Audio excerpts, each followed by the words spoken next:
Y mientras tanto, en lo que terminamos de preparar ese material, hay muchos otros temas o libros. En este caso, hemos estado estudiando o leyendo en la casa también Salmos. Buscamos tener un devocional en familia también acerca de los Salmos y me he mantenido ahí también leyendo y hay mucha riqueza en el libro de los Salmos. Entonces hoy vamos a meternos en el 147. Antes de que abran su Biblia, ahí vean lo que dice el libro de Hechos. Abran su Biblia en Hechos. Alguien lea Hechos 13. Hechos 13, 22 y 23. Esto es en referencia a David, que es el escritor, o sí, el que escribe mayor parte de los salmos, ¿verdad? Este es el testimonio que deja la Biblia acerca de David. ¿Alguien lo quiere leer para todos? Hechos 13, 22 y 23. Cuando Dios le quitó el trono a Saúl, puso como rey a David, de quien dijo: me agrada David, el hijo de Yesé, porque sé que él cumplirá los planes que yo tengo. De acuerdo con su promesa, Dios levantó de la descendencia de David un Salvador para Israel, que es Jesús. Ajá. ¿Hasta 23? 23, sí. Sí. Esta es una predicación, algo que está exponiendo Pablo, ¿se acuerdan? Que está en Antioquía de Pisidia y en una de sus predicaciones, ¿recuerdan cuando comparte a los judíos, ¿verdad? Les recuerda todo el contexto de la historia de los judíos. Digamos que es como su técnica o su introducción, ¿verdad? A los judíos conocedores y con todos los antecedentes históricos de las Escrituras. Pablo va desde Abraham y les recuerda la historia, ¿verdad? Para hablarles del Evangelio. Termina apuntando la historia del Antiguo Testamento hacia Jesucristo y ahí comparte el Evangelio. Este Jesucristo desechado, Dios le hizo Salvador, Señor, en él tenemos perdón de pecados, etc., ¿no? Entonces, en esa predicación, Pablo habla acerca de David y ese es el testimonio en las Escrituras de cómo Dios ve a David, ¿sí? ¿Qué es lo que la Biblia dice acerca de David? Eso es lo que está en la mente del registro bíblico, en la mente de Pablo acerca de David. Véanlo otra vez. Dice 22, quitado es decir, Saúl, el rey anterior, les levantó por rey a David, de quien dio también testimonio diciendo, eso es lo que Dios dice de David, ¿verdad? ¿Qué dice? Vamos a leerlo todos juntos. He hallado a David, hijo de Isaí, varón conforme a mi corazón, quien hará todo lo que yo quiero. Ese es un testimonio poderoso acerca de David, ¿sí? Es decir, si nosotros hiciéramos un recuento de lo que David hizo, lo que David vivió, tiene muchas cosas de héroes sobresalientes, mucho más que otros, ¿no? Tantas historias desde jovencito, como Dios lo usó, Dios lo formó su carácter ahí entre las ovejas, pero defendiéndolas ante los leones o los osos. Formó su carácter de jovencito y luego lo usó para derrotar a Goliat. No me meto en esa historia porque también es todo un evento muy importante, pero Dios lo usó para librar al pueblo de Israel. Y también tiene sus episodios de derrota, de caída, ¿verdad? Pero me gusta mucho que lo que Dios piensa de David no es así como que, bueno, David fue un hombre muy bueno, pero tuvo sus episodios malos, pues, de incredulidad o de rebelión, ¿sí? No es que Dios esté pasando por alto y no es que Dios esté omitiendo su maldad, pero su maldad fue perdonada. ¿Sí? Me gusta mucho ese episodio cuando viene Natán y dice, expone el pecado de David. Ese hombre eres tú, ¿se acuerdan de ese texto? Y David se arrepiente, inmediatamente Natán, no pasa nada de tiempo, cuando David se arrepiente, y en el mismo texto dice, pero Dios ha perdonado tu pecado. ¿Sí? Es decir, fue, no sé si llamarlo un perdón instantáneo, inmediato, pero realmente así fue. En cuanto David se quebrantó, reconoció su pecado fue cubierto. Y entonces, la primera cosa que quiero señalar aquí respecto al escritor de este salmo, que es la opinión de muchos o de muchos teólogos, que el Salmo 147 que vamos a ver lo escribió David. El testimonio que Dios da de David es un hombre conforme a mi corazón. Punto. ¿Sí? Y luego dice que hará lo que yo quiero, es decir, va a ser un instrumento en sus manos. ¿Sí? Y luego menciona que de su descendencia, conforme a la promesa que Dios dio a Abraham anteriormente, Dios levantó a Jesús por Salvador de Israel. Es decir, hay muchas cosas involucradas en la vida de David, ¿verdad? Ahora sí vamos al Salmo 147. Salmo 147. No sé si Javier tienes Biblia por ahí para leer. ¿Tienes Biblia? Sí, ya te empezaron, ¿no? Ah, qué bueno. Salmo 147. Y David, como ustedes saben, era un músico. ¿Sí? No sabemos quién le enseñó, si su madre, su padre, sus hermanos, pero de jovencito aprendió a tocar el arpa, que no es un instrumento sencillo, ¿verdad? Es un instrumento de la antigüedad, se usa todavía, pero es un instrumento destacado en la antigüedad, de cuerdas. También David tiene un corazón de artista, es decir, quiero decir como artista que es poeta, músico, escritor, quizá con un corazón también sensible como los artistas, pues, que son más sensibles a muchas cosas, tanto pintores, escritores, poetas, músicos, etc. Tienen un corazón de artista. Y poeta, Dios lo usó para dejar testimonio acerca de quién es Dios. Y ahora, cuando vemos la vida de David, podemos enumerar todos estos episodios heroicos, ¿verdad? De su juventud y luego de su reinado, cómo Dios lo llevó a ser rey de Israel alrededor de los 40 años, y ya como rey, durante otros 40 años, él escogió la ciudad de Jerusalén como su ciudad, ¿sí? Antes de que David fuera rey, la ciudad de Jerusalén se llamaba Jebús. No era nada especial, digamos, no era parte del reino, no era la sede del reino de Saúl.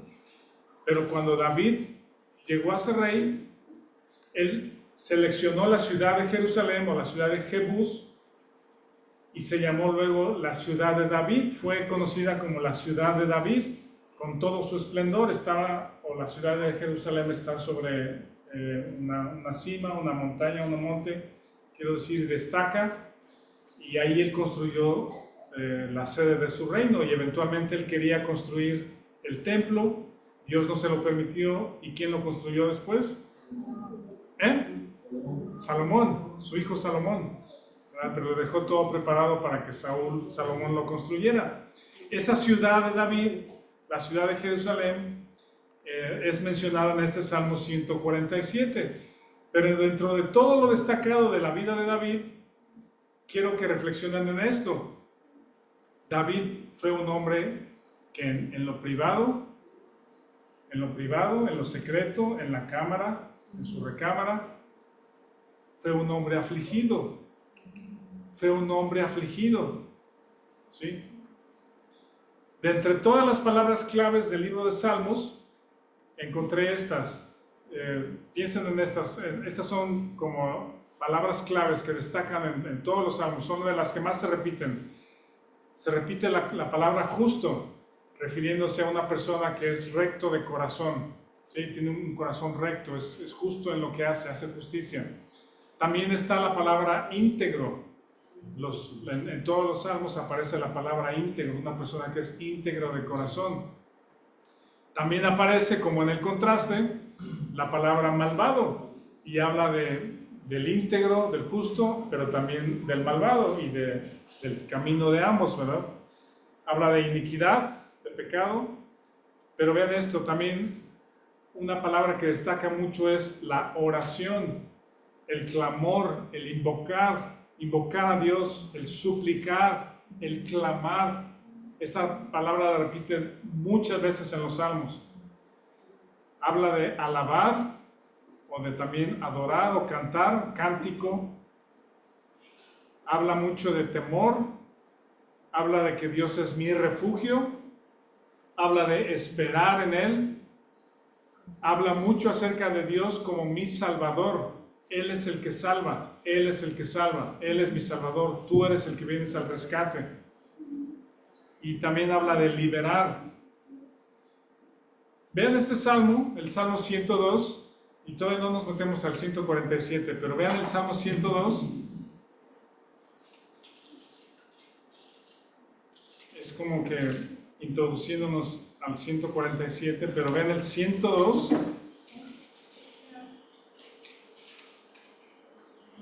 Esto es lo que Dios ve en privado, ¿sí? David, por un lado, tiene que ser el líder, ¿verdad? Las funciones de un rey son proteger a su pueblo, salir al frente como un gran líder. ¿Se acuerdan que David tenía a sus 30 valientes? Eran hombres valiosos, vigorosos, guerreros, y reconocían a David como su líder, ¿sí? Esto es muy destacable. Es un líder de líderes, es un gran liderazgo el de David, no solamente por hablar o por decir ciertas cosas de motivación, sino su carácter, sí, pero para poder tener un carácter de líder, para poder estar al frente de grandes responsabilidades, es necesario en lo privado tener un corazón quebrantado, ¿sí? Y en el Salmo 102, vean el corazón de David. Nadie lo ve, ¿eh?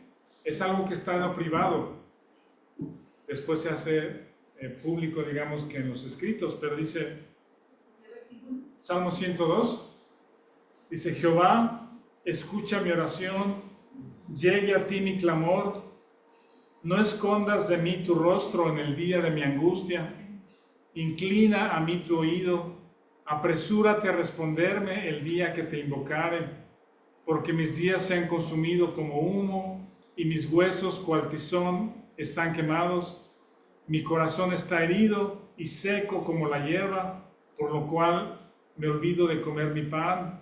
Por la voz de mi gemido mis huesos se han pegado a mi carne. Soy semejante al pelícano en el desierto, soy como un búho en las soledades, etc. Pero este es el corazón en privado de un hombre afligido, ¿sí?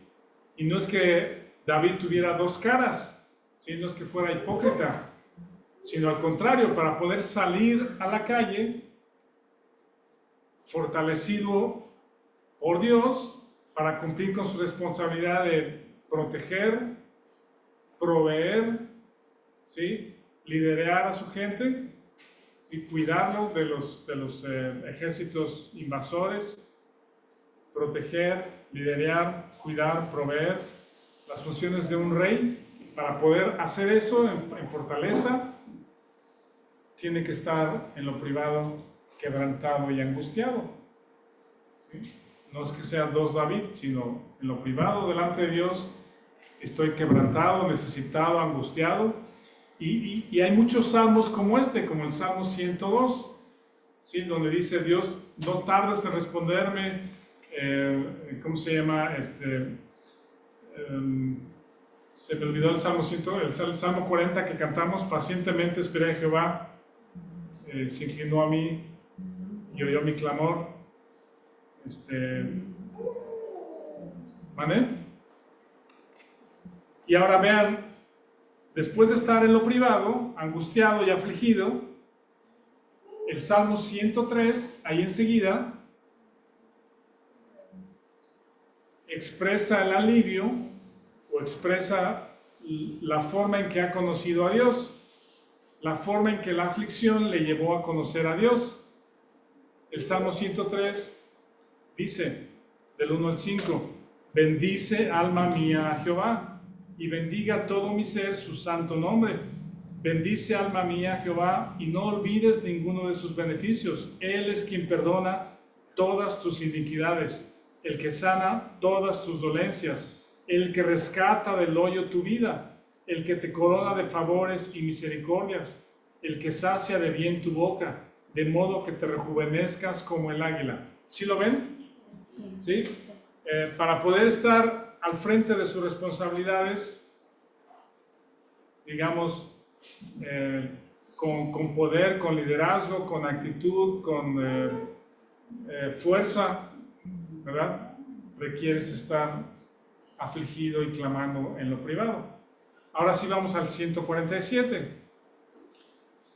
Con estos antecedentes de lo que Dios dice acerca de David y la forma en que él expresa su quebranto, pero también su cántico, dice el Salmo 147, alabad a Jehová, eso significa J-A-H, Jehová, alabad a Jehová, porque es bueno cantar salmos a nuestro Dios, porque suave y hermosa es la alabanza.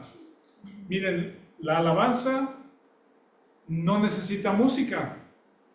La alabanza no necesariamente es algo relacionado con la música, pero es algo que sale de un corazón agradecido, un corazón que ha estado quebrantado, ha conocido a Dios en el quebranto, ha sido confortado por la presencia de Dios, y entonces tienes un corazón que alaba a Dios. En el caso de los que no son músicos, pueden cantar, no necesitan instrumentos, si no saben tocar instrumento, pero hay alabanza en su corazón.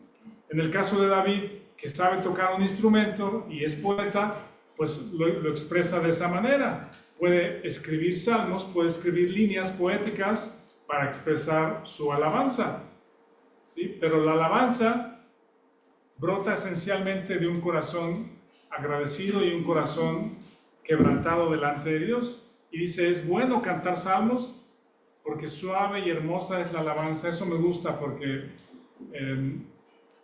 no es, ¿cómo se dice? Estridente. No necesita volumen alto. No necesita... ¿Qué más? Ayúdenme. Tener una gran voz. Tener una gran voz, tal vez. Sí. Pero brota de un corazón, dice, suave y hermosa es la alabanza. Es algo que es olor grato a Dios, es un corazón sensible. Y ahorita vamos a ver cómo cierra este salmo. Luego, David canta saliendo de su aflicción a cumplir con sus responsabilidades y ordenando a su alma que bendiga a Dios. Bendice alma mía a Jehová, no olvides ninguno de sus beneficios.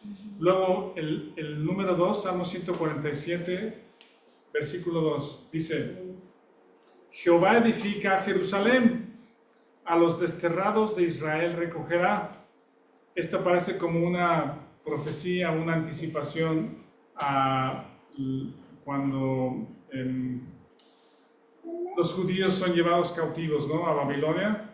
Quizás una anticipación a ese evento muchos años antes. Luego el 3, a partir del 2, cuando dice que Jehová edifica a Jerusalén, yo conté por lo menos 26 verbos de lo que Jehová hace, ¿sí? Es decir, en todas estas cosas que vamos a leer, es un Jehová activo. Dios está activo en todas estas cosas, está involucrado, está presente. Él sustenta y domina estos aspectos. Vamos a ver, aunque Él elige Jerusalén y la hace su ciudad, pero sabe que Jehová edifica Jerusalén. Y me recuerda ahí el Salmo 123 que dice, si Jehová no edifica la ciudad, en vano trabajan. Si Jehová no construye tu familia, tu casa, tu hogar, en vano trabajan los edificadores también. Como dice también, en vano vela la guardia. ¿Sí? Si Jehová no cuida la ciudad, en vano vela la guardia. Y David sabe que aunque él está trabajando para hacer de Jerusalén su habitación y eventualmente el templo que construye Salomón, pero es algo que Dios está involucrado porque es para su gloria. Y entonces, Jehová edifica. Luego en el 3, Él sana a los quebrantados de corazón y venda sus heridas. Él cuenta el número de las estrellas, a todas ellas llama por su nombre. Y luego aquí hace en el versículo 5 como un puente. Les digo que es como estos cantos que a veces hacemos, pues, que los escritores de cantos hacen, que ponen una estrofa, un coro, y luego un puente que es un poquito diferente. Déjenme ahorita les muestro cómo contemplo este salmo.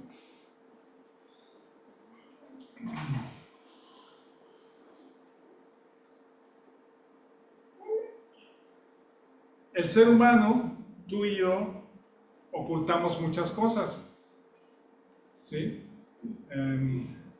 Aunque nuestra familia, nuestra esposa, nuestro esposo, nuestro primer círculo, nos conocen muchos aspectos, hay una parte de mí, de mi ser, de mis pensamientos que es oculto. Y a veces eso oculto que nadie conoce es un quebrantamiento de corazón. A veces, en ocasiones, los varones que son cabeza de las familias, que Dios le ha dado capacidad a los varones para liderar, como David llevó a la iglesia, a Israel, digamos, a su pueblo. Dios le ha dado características particulares de él a los varones para que ellos sean líderes en la casa, ¿sí? Que ellos vayan adelante para proteger, para cuidar, para proveer.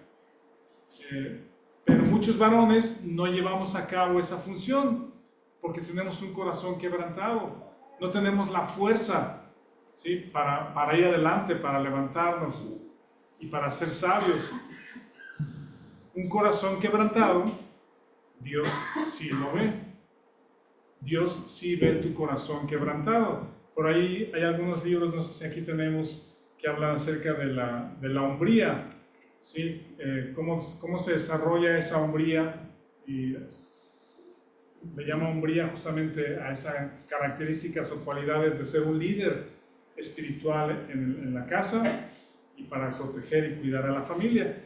Dice, muchos varones pierden esa hombría y entonces la mujer destaca porque ella toma las riendas de la casa, ¿sí? Y en muchas ocasiones lo hace bien, pero no es su función.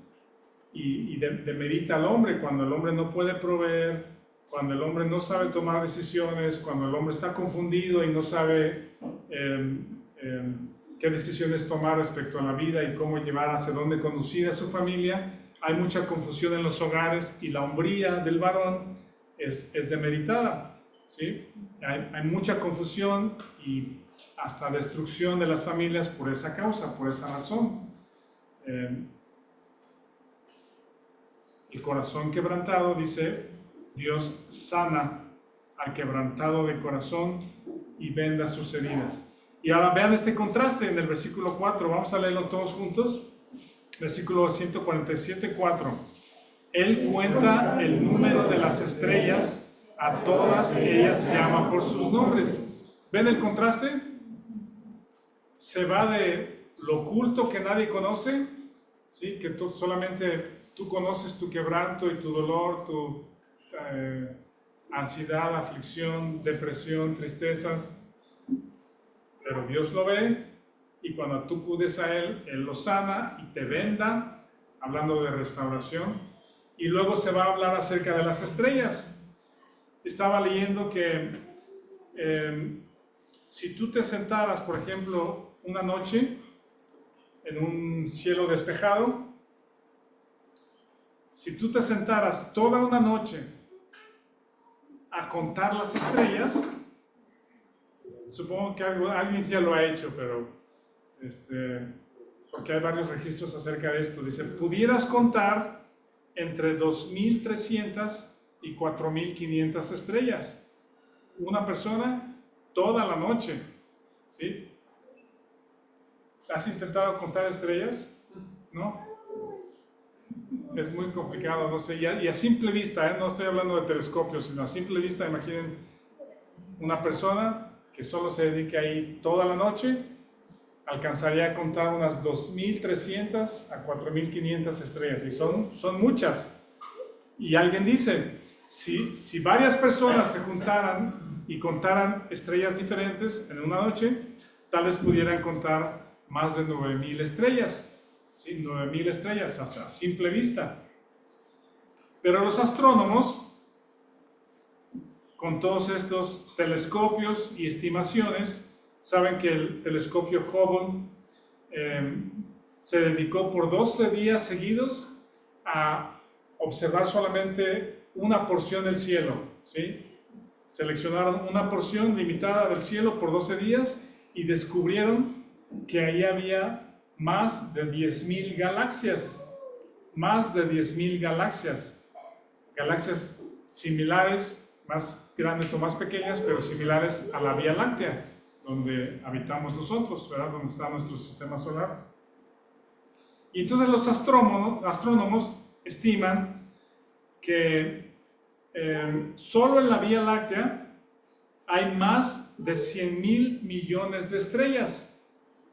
Más de 100.000 millones de estrellas solo en la Vía Láctea. ¿Sí? ¿Y qué dice la Biblia acerca de las estrellas? Cuenta el número de las estrellas, a todas ellas llama por su nombre. Yo no sabía que tuvieran nombre. Y cuando alguien descubre, si les ponen un nombre, quizá referencia al telescopio, a la fecha, o al que le descubrió, no sé, ¿no? Les llaman con alguna clave. ¿Han visto estas familias que creo que ya no existen, estas familias que tienen 10, 12 hijos? Ahorita nos han platicado de su familia. ¿Cuántos hermanos fueron ustedes ahorita? 12. 12 hermanos, ¿no? Y ya me imagino a la mamá con 12 hijos. Y tú, Juanito, no, Juanito, no, Pedro, ¿cómo te llamas tú? Ya se me olvidó tu nombre. Y están con tantos hijos que unos... Mi abuela, cuando salían de paseo, no nombraba lista, los contaba. Los contaba, más fácil. 11, me falta uno. Y ya cuando faltaba uno, entonces sí era nombrar lista. Sí. ¿Quién falta? Primitivo, ¿dónde está el primitivo? O sea, primo, sí, ¿no? O sea, y estaba abajo del camión escondido en un cacho. Pero mi abuela no nombraba lista, contaba. Contaba así. 12, vamos. Así dejaron a mi pobre angelito en la casa, en la película, ¿no? Contando y se les olvidó el niño y se quedó allá. Tanta gente.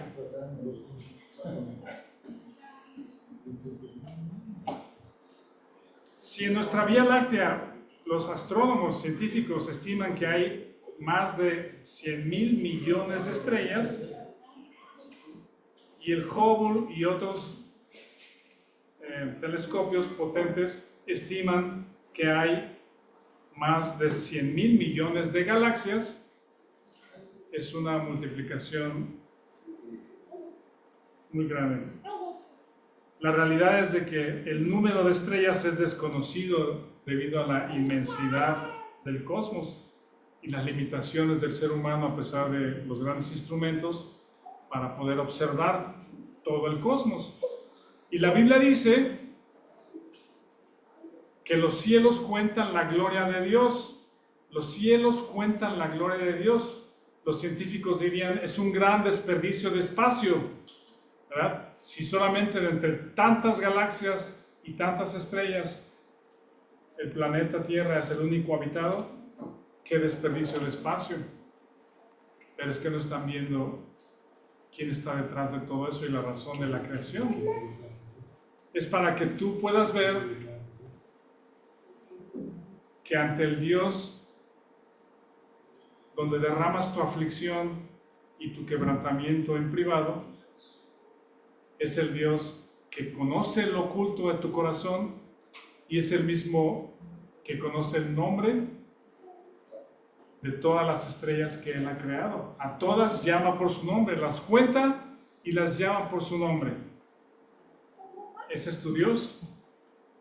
Ese es mi Dios. Ese es el Dios de la Biblia en el que creo. Y entonces pasa de lo oculto, que Él lo conoce, en el corazón quebrantado, a lo infinito, que también lo conoce, el nombre de las estrellas, y luego seguimos leyendo. El versículo 5 es como este puente entre el relato que viene, y dice, grande es el Señor nuestro, y de mucho poder, y su entendimiento es infinito. Mi pregunta para ti ¿es este tu Dios? ¿Ese es el Dios que conoces? Cuando te acercas en oración, en quebranto, en aflicción, en lo privado, ¿este es el Dios que conoces? Y luego viene otra serie de verbos. Vean el versículo 6. Jehová exalta a los humildes y humilla a los impíos. El Nuevo Testamento también nos habla acerca de eso, ¿verdad? Él exalta a los humildes en su tiempo, espera en Él y quebranta a los soberbios. 7. Cantad a Jehová con alabanza, cantad con arpa a nuestro Dios. De hecho, el versículo 1, el 7 y el 12 son como estos coros que les digo. Entre el relato que viene diciendo acerca de quién es Dios y qué hace, nos invita a cantar. Voy a leer el 1, el 7 y el 12. Dice, alabad a Jehová porque es bueno cantar salmos a nuestro Dios, porque suave y hermosa es la alabanza. 7. Cantad a Jehová con alabanza, cantad con arpa a nuestro Dios. 12. Alaba a Jehová, Jerusalén, alaba a tu Dios, oh Sión. ¿Verdad? Entre el relato de lo que Dios está haciendo, te invita, o te exhorta el texto a que alabes a ese Dios. Y luego, vean el versículo 8. Él es quien cubre de nubes los cielos, el que prepara la lluvia para la tierra, el que hace los montes producir hierba. ¿Has reflexionado en esto que parece tan obvio? ¿Quién está detrás de las nubes? Es decir, no solamente detrás, sino Él es el que está activamente involucrado en lo que sucede en nuestro planeta. Cubre de nubes los cielos, prepara la lluvia para la tierra. Ustedes saben cómo anhelábamos la lluvia de estos días. Se hace un trafical espantoso también, pero eso ya es otro asunto de los baches y de las calles y del tráfico. Pero la tierra se pone verde, la tierra produce su fruto. Él hace a los montes producir hierba. Vean el 9. Él da a la bestia su mantenimiento y a los hijos de los cuervos que claman. Me gusta pensar en esto. Dios ve lo oculto de tu corazón en privado, ¿sí? Al mismo tiempo, Dios conoce lo infinito de las estrellas y a todas llama por su nombre. Y al mismo tiempo, cuida a las bestias del campo que tengan su hierba para comer. Y a los cuervos. ¿Qué Dios es este? Ustedes saben que los cuervos son un animal muy inteligente, muy astuto. No sé cómo se mira eso, pero hay documentales donde una persona puso un vaso de agua para los cuervos que vinieran a tomar, pero conforme viene un día y baja el nivel del agua, llega un momento en que el pico del cuervo ya no alcanza el agua. ¿Saben qué hace el cuervo? No, le echa piedras. busca una piedrita por ahí y le echa piedra, Los peces son muy inteligentes. le echa otra piedra y el nivel del agua sube. Sí, Nosotros los perros los tenemos en el patio 2 y uno adentro. ¿tienen cuervo? No, bueno, los cuervos llegan por las croquetas. Ah, las croquetas. No, se echan todas las croquetas. Pero la remojan en Las remojan en el agua para comérselas. No, pero se niegan los cuervos. Sí. Porque no ven. Tiene perro. Ahí pegado a. Pero llegan ahí y se comen todas. Ya les escogimos la que Sí. ¿De dónde saca el cuervo la inteligencia o la conclusión de que poniéndole una piedra el nivel del agua sube para que él pueda alcanzar? Otro que vi es que donde dejan las líneas de pesca en el hielo, los agujeros que hacen en el hielo, tratan de sacar la línea con pez, y pues no justo porque la línea es larga. Y se ve que suben a la rama y como que están, me imagino yo pensando, y ya se baja y le jala con el pico y con la pata la tora, y le jala con el pico hasta que Sí. llega el pez.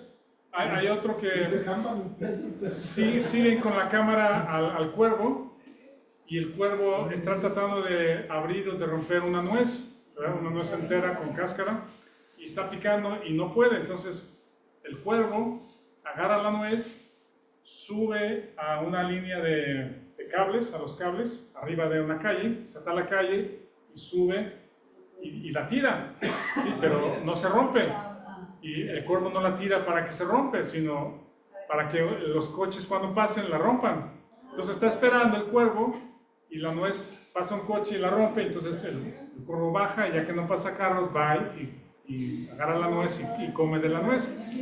Hay otros que hacen un experimento más allá y le ponen en un cuarto como diferentes retos o que abra una caja y que saque un papelito y que lo lleve no sé qué, y ellos resuelven todos esos acertijos. Es un cuervo muy inteligente, un animal muy inteligente. Dice, Cuando hay un lugar donde hay agua y viene un pájaro más grande y saca el cuervo, entonces el cuervo le quita las plumas de la cola al pájaro más grande hasta que ya no quiere estar ahí el pájaro más grande para que el cuervo ya pueda comer agua. lo molesta para que se vaya, quitándole las plumas. Pero vean el texto. Él da a la bestia su mantenimiento y a los hijos de los cuervos que claman. Ahora, David está escribiendo esto y me recuerda lo que también dice en Lucas, cuando los apóstoles dicen, ¿y qué vamos a comer? ¿Qué vamos a beber? ¿Qué vamos a vestir? Dicen, necio. No, ese es otro. Pero dice, sí, si Dios tiene cuidado de las aves, los lirios del campo se visten Dios los viste más hermosos que el mismo Salomón, con toda su riqueza y las telas que él traía y todo lo demás, con todo su esplendor. ¿No tendrá Dios cuidado de ti? Ese es el punto. Hombre de poca fe, ¿no tendrá Dios cuidado de ti? Y ese es el punto que está haciendo David al escribir este salmo. Tú le importas a Dios, tú le importas a Dios. Si Él tiene cuidado de las bestias, de los cuervos, de las estrellas, no escuchará al quebrantado de corazón, al afligido, al necesitado, al que tiene limitaciones, aflicciones, preocupaciones. Y continúo, vean el versículo 10. No se deleita en la fuerza del caballo, ni se complace en la agilidad del hombre. Hace como unas, ¿qué será? Como 4 o 5 semanas, me parece, se juntaron los chinos y los rusos, ¿sí? Se juntaron los dos presidentes y hicieron un gran desfile militar. No sé si lo vieron en las noticias. Impresionante, pues, o sea, son dos potencias militares y sus desfiles fueron impresionantes. China y Rusia, imagínense. Sí, es como cuando de este lado están buscando la paz con Ucrania y negociar con China y los aranceles y todo este asunto. Es como los rusos y China se juntan, hacen un gran desfile militar como diciendo, a ver, miren, aquí es lo que somos, esto es lo que tenemos. ¿Quién le entra? Ayer, si vieron las noticias, Estados Unidos hace muchos años que no hacía eso y celebraron los 250 años del ejército norteamericano. Y Trump mandó a hacer un gran desfile militar, impresionante también, con sus tanques y aviones y soldados y todo eso. Es como, esta es mi fortaleza, esta es la fuerza. ¿Quién viene contra mí? Y ahora con Estados Unidos respaldando a Israel para combatir a Irán, ese es otro asunto, pero saben que Irán, la actual Irán, es la antigua Persia. ¿Sí? En el territorio donde está Irán es lo que era Persia, y ellos, junto con otras naciones, dice la Biblia, está anticipando la Biblia, que van a hacer guerra contra Israel. ¿Sí? Ese es otro asunto, pero el texto dice, no se deleita Jehová en la fuerza del caballo, hablando acerca de la potencia militar. En aquellos tiempos la presencia militar era mediante el número de caballos y de jinetes y de carros. Esa era tu potencia militar, ¿sí? Y Dios, imagino, viendo a estos ejércitos y estas naciones presumiendo su potencia militar, no sé qué habrá hecho Dios, pero conociendo lo que dice la Biblia es como, no le hace ni ninguna gracia, pero tampoco le asusta para nada, ¿sí? Ni le impresiona para nada. No le causa ningún asunto a Dios que las naciones se levanten con sus ejércitos para demostrar su poderío. En eso no se deleita Dios, eso no le atrae, eso no le impresiona.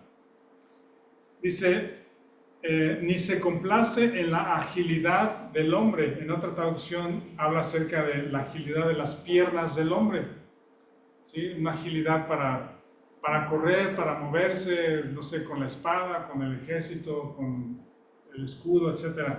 ¿Sí? Pero vean en lo que sí se complace. Vamos a leer juntos el versículo 11. ¿Qué es lo que sí le agrada a Dios? Versículo 11. ¿Listos? Se complace Jehová en los que le temen y en los que esperan en su misericordia. Este versículo es lo que le dio título al mensaje que les compartí ayer. Espera en su misericordia. Si algo me llama la atención de este versículo, es que Dios se complace en las personas que le temen, que lo conocen, lo ven, ¿sí? Lo estiman de acuerdo a la descripción de las Escrituras. Si tú ves que Dios, o conoces que Dios es activo, o está activo, está presente en su creación, si está presente en las estrellas, ¿sí? Si tú ves que Dios está presente, que cuenta sus estrellas, que está presente en cuidar a las bestias del campo, incluso a los cuervos, o a los animales, a las aves, seguramente tendrás temor de Él, porque sabes que ve tu corazón, que te conoce, que nos perdona, que sabe de nuestras debilidades, que escucha nuestras oraciones, que escucha nuestro clamor en lo privado, que necesita su fuerza en lo público, ¿sí? Para desempeñar tus funciones como padre, como madre, como empresario, como trabajador. Necesitamos la fuerza de Él en todas nuestras actividades, pero Dios te ve en lo oculto, en lo privado. Él te conoce. Nada puedes esconder de Él, nada podemos esconder de Él. Y si aún nos conoce, o más bien, si aún conociéndonos en lo privado, nos ama, si aún conociéndonos en lo privado nos ama, Vean el corazón de Dios. Vean el grande corazón de compasión y de misericordia de Dios. Y dice, se complace Jehová en los que le temen y en los que esperan en su misericordia. Esta frase, espero que se la queden en sus mentes. Dios sí se complace en la persona que necesita misericordia. ¿Qué horas? Por eso Dios aborrece el soberbio, o por eso Dios desecha el soberbio, porque el soberbio no necesita a Dios.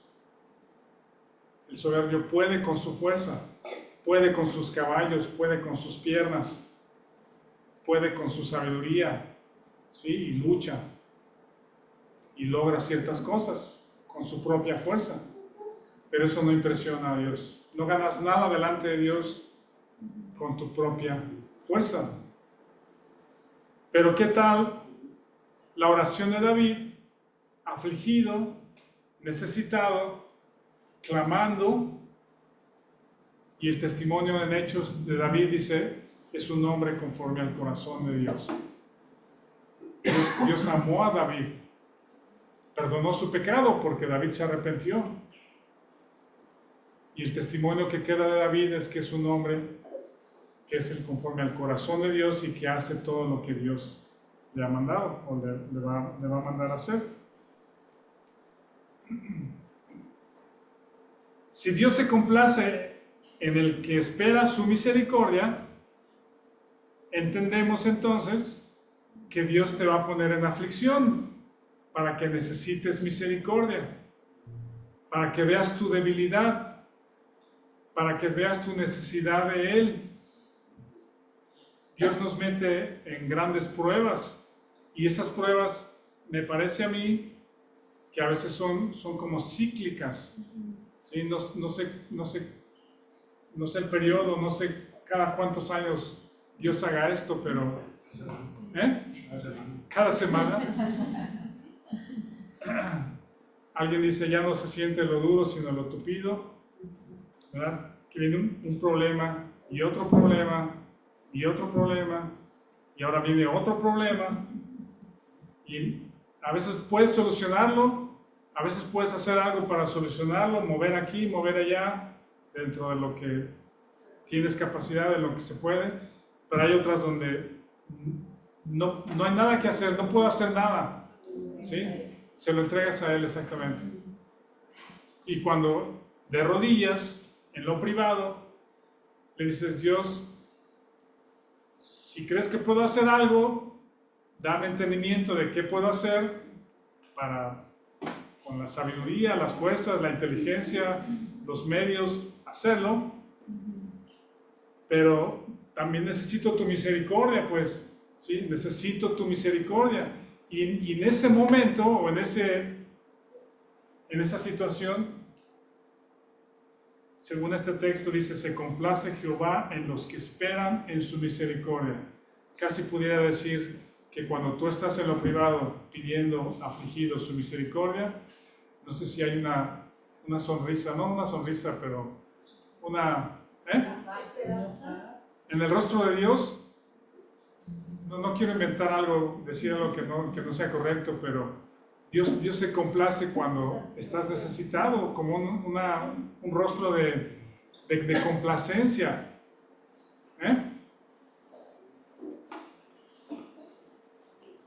Dios te pone pruebas, sí. Dios permite tribulaciones en tu vida, sí. En necesidades, sí. En aflicciones, sí. Es diseño de Él.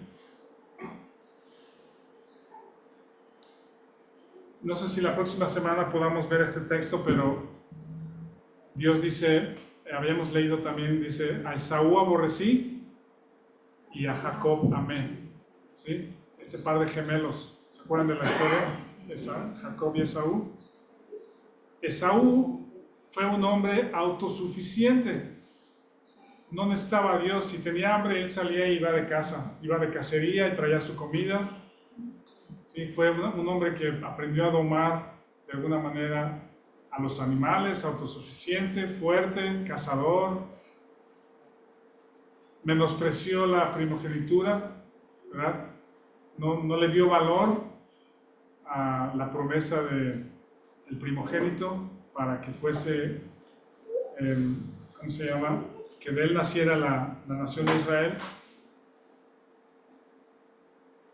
A ver si lo podemos ver la próxima semana, pero dice, a Esaú aborrecí, era soberbio, autosuficiente, y de él nació un pueblo, Edom, que fueron también desechados por Dios, porque traían esa cultura de no necesitamos a Dios. Y Jacob lo amó Dios, a pesar de que tenía un pasado cuestionable por ser engañador, mentiroso. Dios le lastimó la pierna, y cada día, a partir de ese momento, Jacob se mantuvo cojeando. Fue quizá un recordatorio. Dios le cambió el nombre a Israel, tuvo una gran familia, y cada día cojeando seguramente era un recordatorio de su debilidad. Y Dios amó el corazón de Jacob y aborreció el corazón de Esaú. Ahora, quiero terminar con esto. Esaú fue un hombre próspero. Esaú fue un hombre y un pueblo próspero. Le iba muy bien, tuvieron mucha riqueza. No asociemos la riqueza y el bienestar con que Dios nos ama, ¿sí? Acuérdense que las riquezas fue lo que Satanás prometió a Jesús: te daré todo esto si tú me adoras. Él sí lo prometió. Y a veces la aflicción, o más bien el amor de Dios por una persona, se muestra manteniéndonos cojeando durante nuestra vida, afligidos, necesitados, pidiendo misericordia todos los días, ¿sí? Con pruebas, con tribulaciones, con necesidades. Pero en ese momento de necesidad y de clamor y de aflicción, nos llenamos de su fortaleza, vemos su poder, ¿sí? Vemos su rescate, cómo Dios nos rescata de esas pruebas, cómo Dios nos levanta de nuestras cenizas, contesta grandes oraciones, trae grandes respuestas, y conocemos lo que Él hace, conocemos la grandeza de ese Dios. No está de adorno nada más que Dios cuente las estrellas, que tenga sustento para los suyos, sino Él se da a conocer, quiere que tú lo conozcas, y por eso resulta en esta canción. Déjenme terminar leyendo los versículos que siguen del 12. Al final dice: alaba a Jehová Jerusalén, alaba a tu Dios, oh Sión, porque fortificó los cerrojos de tus puertas, bendijo a tus hijos dentro de ti. Él da en tu territorio la paz, te hará saciar con lo mejor del trigo. Él envía su palabra a la tierra, velozmente corre su palabra. Da la nieve como lana, derrama la escarcha como ceniza, echa su hielo como pedazos. Ante su frío, ¿quién resistirá? Enviará su palabra y los derretirá, soplará su viento y fluirán las aguas. Ha manifestado sus palabras a Jacob, sus estatutos y sus juicios a Israel. No ha hecho así con ninguna otra naciones, y en cuanto a sus juicios, no le conocieron. Aleluya. Si actualmente te encuentras en tribulaciones, en problemas que se ven difíciles de solucionar, muy complicados, el lugar donde Dios se va a complacer es en lo privado, cuando tú clames a Él en esa aflicción y pidas su misericordia, y entonces veas lo que Dios puede hacer. Él nos rescata para darnos a conocer su poder. Gracias por el día de hoy. Terminamos. Nos vemos pronto. Continuamos la próxima semana. Gracias.